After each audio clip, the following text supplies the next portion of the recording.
This week's Parsha, Parshat Noach, contains, among other details, the story of Noah, who dutifully builds an ark to rescue his family alongside specimens from the animal kingdom from a divine flood sent to erase the evils of humanity.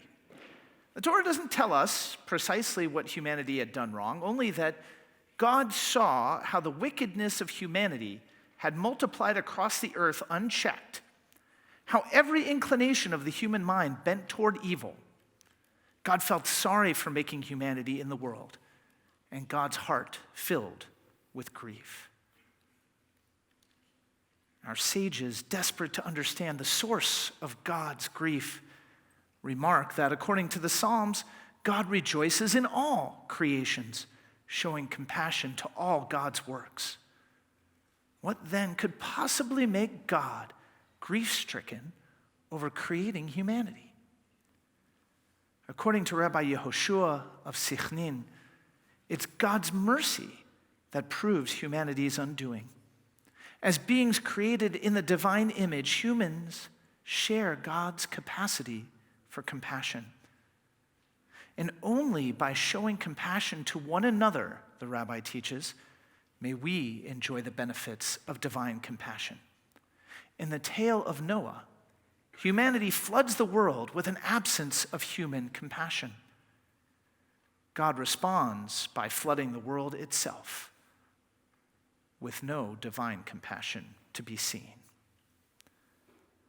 Unfortunately, a world undone by a lack of compassion has become an all too familiar landscape for Jews, and we find the flood waters rising once again as human beings, in privileging solidarity over compassion, appear to have mastered the art of withholding compassion from one another, especially since the events of October 7th.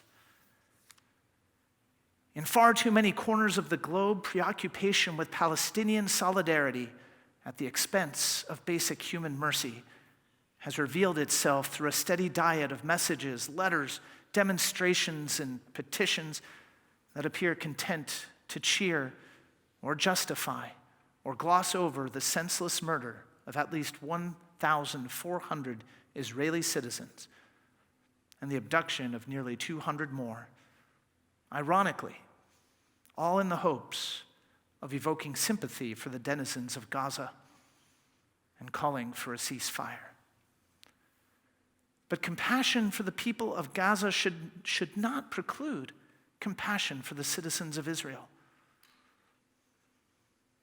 And I humbly suggest that any demand for a ceasefire which omits an equally passionate demand for the immediate release of hostages, for the disarmament of Hamas in Gaza, and the extradition of those responsible for the events of October 7th, demonstrates not only a misunderstanding of the primary purpose of statehood, which is to safeguard the lives of its citizenry, but also an alarming callousness toward the Israeli lives lost just 2 weeks ago, as well as those that continue to hang in the balance.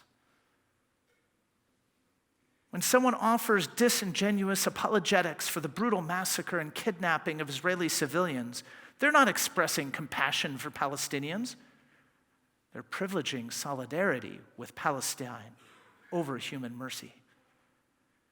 And when someone petitions for an immediate end to hostilities without addressing the root causes of conflict, they're not expressing compassion for Palestinians.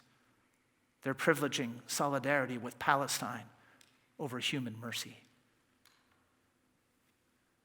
Likewise, we must not permit solidarity with Israel to erode our commitment to human compassion either. When someone condemns others for simply expressing concern for the people of Gaza or dismisses Palestinian suffering, they're not expressing compassion for Israelis. They're privileging solidarity with Israel over human mercy.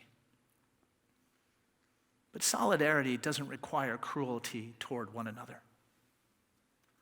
We need only look toward the code of conduct taught to every IDF soldier to understand that solidarity may coexist with compassion. The code demands that soldiers respect and afford dignity to all Palestinian civilians, including detainees, as well as cultural and religious sites. It demands that soldiers offer protection and medical care for aid workers, Palestinian civilians, and wounded enemy combatants. And it prohibits targeting non-combatants, combatants who have surrendered, as well as unauthorized interrogations. Now, I know that compassion and mercy may not be the first qualities that observers typically associate with soldiers. But as a veteran of 2 wars, I can attest that acknowledging the significance of every human life is essential to American soldiering, just as it is for the IDF. Even at war, we expected our soldiers to embody the values of the American people, especially the value of human life. That's what separates soldiers from terrorists and war from murder. Though war is always barbaric, just wars don't represent expressions of barbarism. Rather, they represent the last option for achieving ethical goals that cannot be met through any other means. Goals like reuniting hostages with their families or securing individuals in arms that threaten the safety of innocents. Please don't make any mistake. There will be times when, through a breakdown in the chain of command or due to the complexity of a situation, soldiers fail to exercise the compassion that we expect from them.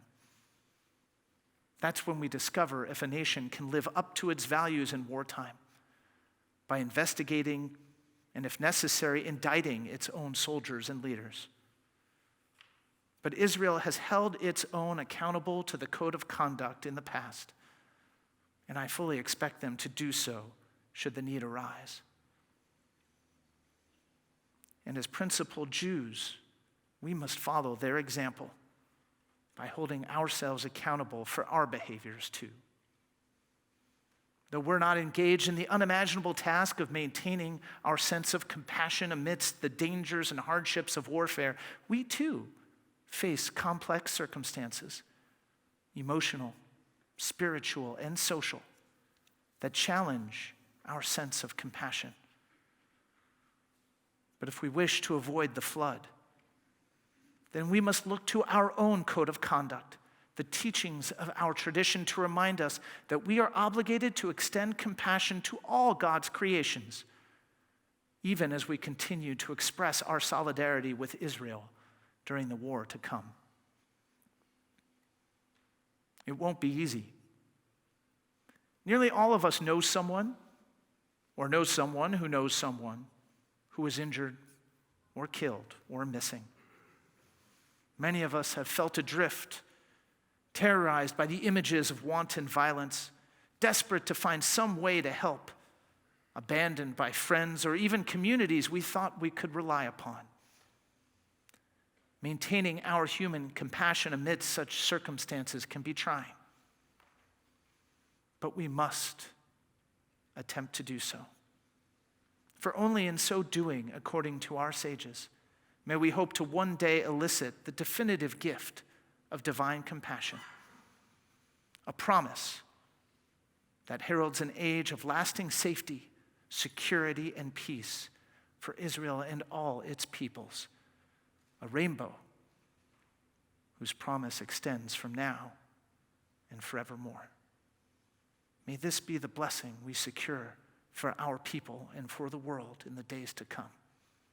Shabbat Shalom.